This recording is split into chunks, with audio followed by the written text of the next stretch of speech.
Join me as I dive deep into the Bible to uncover what Jesus really says about forgiveness, and let's see if I can truly grasp its meaning.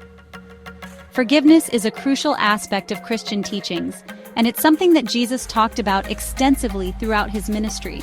In fact, forgiveness is so central to the Christian faith that it's hard to imagine what our lives would be like without it. One of the biggest misconceptions about forgiveness is that it's a feeling.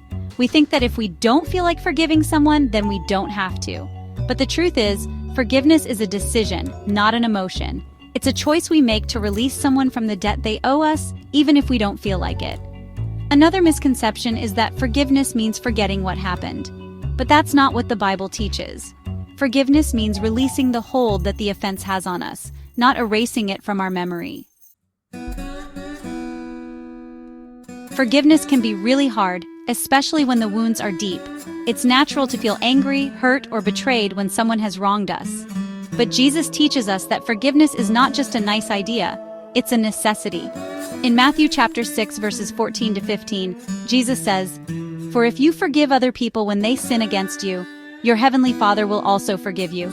But if you refuse to forgive others, your Father will not forgive you." That's a pretty stark warning. We also often think that forgiveness is only for the really big offenses, like murder or betrayal. But Jesus teaches us that forgiveness is for all offenses, big or small. He says that if we don't forgive our brothers and sisters from our hearts, we'll be held accountable for it. That means that every slight, every hurt, every offense needs to be forgiven. So what does the Bible say about forgiveness? Let's dive into some key passages. In Luke chapter 23, verse 34, Jesus says, "Father, forgive them, for they do not know what they are doing." This is Jesus speaking from the cross, in the midst of incredible suffering and pain. And yet he's concerned with forgiving those who are crucifying him. That's a powerful example of forgiveness in action. When we look at Jesus' teachings on forgiveness, we see that he's not just talking about forgiveness as a one-time event. He's talking about forgiveness as a lifestyle. In Matthew chapter 18, verses 21 to 22, Jesus teaches us that we need to forgive repeatedly, not just once or twice, but 70 times 7. That means that every time someone sins against us, we need to forgive them again. This is hard to wrap our minds around because it goes against our natural instinct for revenge and justice.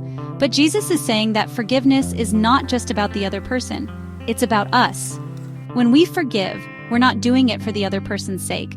We're doing it for our own sake. We're releasing the hold that the offense has on us, and we're opening ourselves up to healing and restoration. So what does it mean to forgive repeatedly? It means that we don't hold on to grudges or past hurts. It means that we don't bring up past offenses in arguments or conversations. It means that we truly let go of the pain and the hurt, and we move forward in freedom. As we summarize Jesus' teachings on forgiveness, we see that forgiveness is not just a nice idea, it's a necessity. It's not just a feeling, it's a decision. And it's not just a one-time event, it's a lifestyle. Forgiveness is about releasing the hold that the offense has on us and opening ourselves up to healing and restoration.